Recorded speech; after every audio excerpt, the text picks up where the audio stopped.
मृत्युञ्जयाय रुद्राय नीलकण्ठाय शम्भवे अमृतेशाय शर्वाय महादेवाय ते नमः।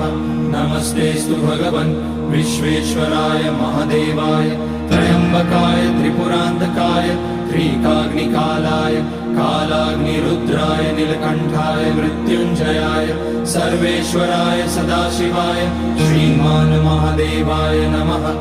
ॐ नमः शम्भवाय च मयोभवाय च नमः शङ्कराय च मयस्कराय च नमः शिवाय च शिवतराय च।